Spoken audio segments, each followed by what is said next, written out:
तुम 1500 बंदे कहोगे कि जी हम इसको ले जाएंगे, तुम्हारी अगली 10 नस्लें भी नहीं लेके जा सकती। पाकिस्तान में जो अनिश्चितता का माहौल बना हुआ है, जो डर है, वो अब army chief general Asim Munir के बयान में भी नजर आ रहा है, क्योंकि डर है कि पाकिस्तान कहीं टूट ना जाए। पाकिस्तानी आर्मी चीफ ने फिर से इस बीच जहर घोल दिया है। उनका एक स्टेटमेंट बहुत चल रहा है आज, और कहा यह गया है कि जी बस जो पीओके आजाद कश्मीर है वो लेना रह गया है, इश्यूज सारे सॉल्व हो गए।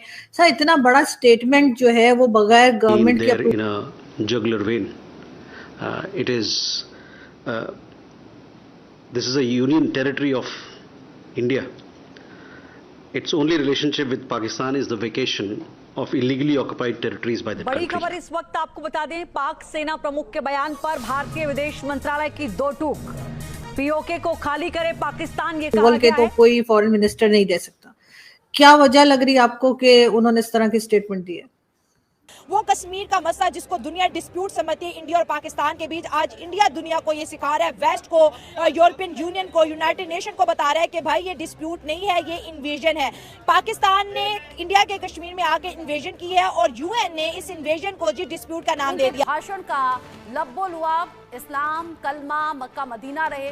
यही वजह है कि पूरे पाकिस्तान में जनरल मुनीर को मुल्ला जनरल भी कहा जाता है। रिलेशन इंडिया को सुना जाता है, उसकी बात उनके सफीर देख लें आप, उनके जो फॉरेन मिनिस्टर्स हैं उनको देख लें, उनकी बात सुनी जाती है, मानी जाती है। ठीक है, तो आप इस कंडीशन में अभी नहीं है। हमारा एक फौजी अलग था जो है ना, ठीक है, वो उनके 20 फौजियों से ना विनर है। कितने कंट्रीज कश्मीर कॉज पे पाकिस्तान के साथ खड़े हैं और कितने कंट्रीज इंडिया के साथ खड़े हैं। जानबूझ के डॉक्टर जयशंकर ने इस तरह की स्टेटमेंट दी हो कि भाई मौके पे चौका मार लेते हैं। पाकिस्तान को तो अपनी पड़ी हुई है कि हमने इस वक्त अपने मुल्क के। हेलो जय हिंद दोस्तों, एसपी न्यूज़ 91 में आपका स्वागत है।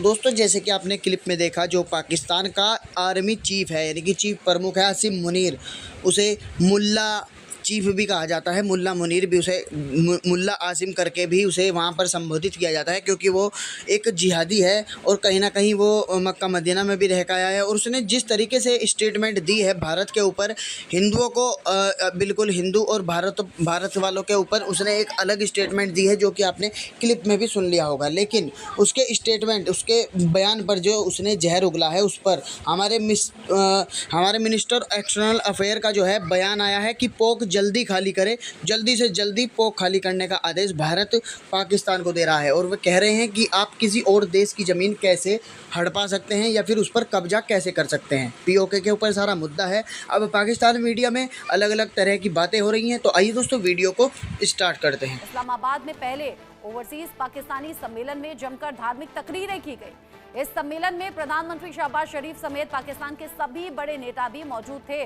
जनरल मुनीर ने कहा कि पाकिस्तान की कहानी अपने बच्चों को आपको जरूर सुनानी है, ताकि वो पाकिस्तान की कहानी को भूले नहीं। हमारे पूर्वजों ने सोचा कि हम जीवन के हर संभव क्षेत्र में हिंदुओं से अलग हैं, हमारा धर्म अलग है, हमारे रीति रिवाज अलग हैं, हमारी संस्कृति अलग है, सोच अलग है, हमारी महत्वाकांक्षाएं अलग हैं। ये जो पूरे सिद्धांत हैं, ये राष्ट्र सिद्धांत की नींव है जिसे डाला गया था। आज तक इंसानियत की तारीख में सिर्फ 2 रियायतें हैं जो कलमे की बुनियाद पर ही बनी हैं। पहली जो थी वो है रियासत तैयबा, क्योंकि तैयबा को हमारी नबी ने नाम दिया था, कुरान में उसका नाम है यसरब, आज उसको मदीना कहा जाता है। और दूसरी रियासत जो है उसके 1300 साल के बाद अल्लाह ने आपकी यानी कि पाकिस्तान बनाई है, कलमे के बुनियाद के ऊपर।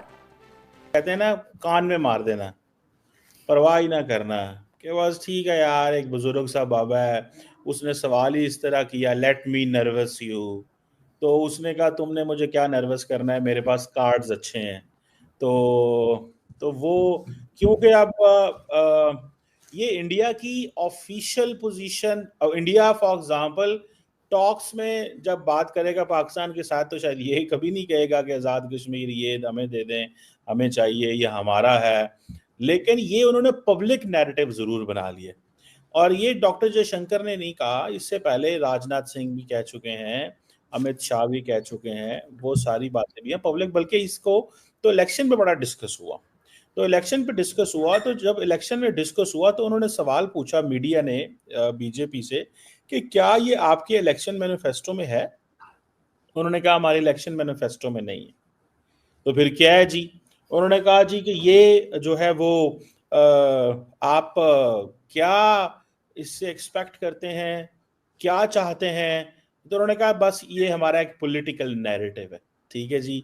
जैसे फॉर एग्जांपल नरेंद्र मोदी साहब ने अपने जो मैनिफेस्टो के अंदर ये डाला था कि हम 370 को रिमूव करेंगे, उन्होंने कर दिया।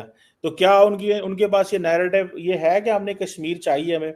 कोई भी पॉलिटिकल पार्टी अपने नैरेटिव उसको मैनिफेस्टो को फॉलो करती है।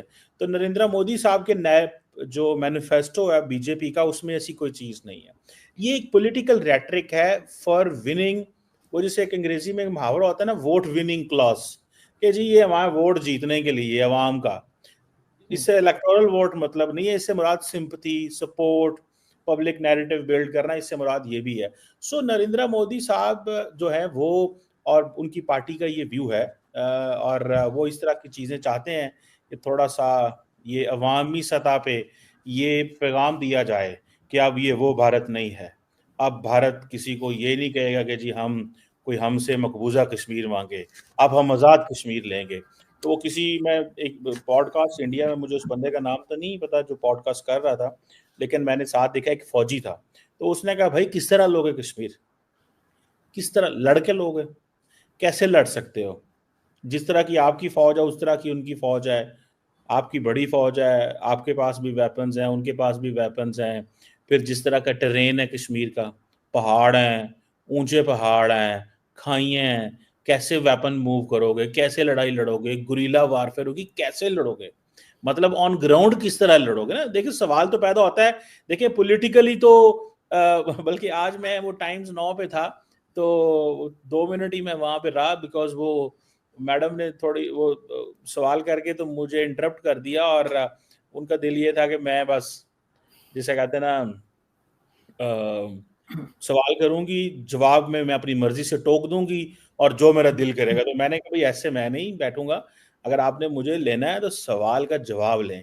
इट डजंट लुक नाइस कि आप मुझे आधे 30 सेकंड 20 सेकंड के लिए सुने एंड देन आप कहें जी कि सॉरी मैं आगे जाना चाहूंगी, मुझे आपकी बात नहीं पसंद और मैं आपको देखता रहूं। ऐसे मैंने कहा नहीं होगा। तो मेरा द पॉइंट इज कि मुझे उसने सवाल यही पूछा टीवी पे, एक इंडियन टीवी पे था, तो सवाल पूछा, तो मैंने कहा जी देखें आपको ये सवाल अपनी आर्मी चीफ से पूछना चाहिए था, अपने एयरफोर्स चीफ से पूछना चाहिए था, अपने नेशनल सिक्योरिटी एडवाइजर से पूछना चाहिए था कि क्या हम आज़ाद कश्मीर ले सकते हैं। अगर तो मेरा ख्याल है कि क्योंकि उन्होंने आपको नो कर दिया है कि हम ये लड़के नहीं ले सकते, तो क्या कर सकते हैं? उन्होंने कहा ठीक है फिर जुबानी कलामी ले लें। ठीक है, तो जिस तरह पाकिस्तान वो इंडियन ऑक्युपाइड कश्मीर कहता है, वो पाकिस्तान ऑक्युपाइड कश्मीर कहते हैं। जो न्यूट्रल लोग हैं वो कहते हैं इंडियन एडमिनिस्ट्रेटिव कश्मीर या पाकिस्तान एडमिनिस्ट्रेटेड कश्मीर। हर बंदे ने अपना नाम रखा हुआ है, तो जिस तरह नाम अच्छा लगता है वो नाम ले लो। ठीक है, हर बंदे ने अपना मैप रखा हुआ है, भारत ने अपना मैप है, पाकिस्तान का अपना मैप है। So the point here is कि ये सारी चीजें चलती रहती हैं। यहाँ पे डॉक्टर जयशंकर बड़े समझदार ज़ीरक डिप्लोमेट हैं। मुझे ज़ाती तौर पे मुझे उनकी डिप्लोमेटिक स्किल्स और वो बड़ी पसंद है, और बड़े प्रोमिनेंट डिप्लोमेट हैं इस खित्ते के अंदर। मैं नहीं समझता कि डॉक्टर जयशंकर से बेहतर, उनसे स्मार्ट, पढ़ा लिखा, वेल रेड डिप्लोमेट हो, अच्छा तजर्बा डिप्लोमेसी का, पॉलिटिक्स का एंड ऑल दैट। बट सारी बात है, वो जो बात कर रहे थे वो जो बाबा जी ने सवाल किया उनको ही थोड़ा सा वो हल्का फुल्का उल्टा, उन्होंने कहा चल ठीक है मैं तुम मुझे जुत्ते मार रहे हो। तो बेसिकली ये डॉक्टर जयशंकर ने हल्की सी जुगत मारी उनको अपने स्टाइल में। तो this is what I thought जी। मतलब आपको लग रहा है जुगत मारी उन्होंने डॉक्टर जयशंकर ने? वैसे डॉक्टर जयशंकर मुझे भी बहुत पसंद है, और बिल्कुल उनकी जो जिस तरीके से वो फॉरेन पॉलिसी को लेके चलते हैं, आई फील के पाकिस्तान को भी बहुत कुछ सीखने को मिल सकता है उनसे। नहीं, इन्होंने क्या सीखना है मैडम? देखे ना, हमारे फॉरेन मिनिस्टर क्यों बोलेंगे? वो उनको यहाँ तो बोलना नहीं आता, या वो समझ रहे हैं बोलने की ज़रूरत ही कोई नहीं है, इशारों से शायद वो अपनी बात समझाना चाहते हैं। कई लोग होते हैं शायद उनका ये हो कि वो इशारों से बात समझाना चाहते हैं।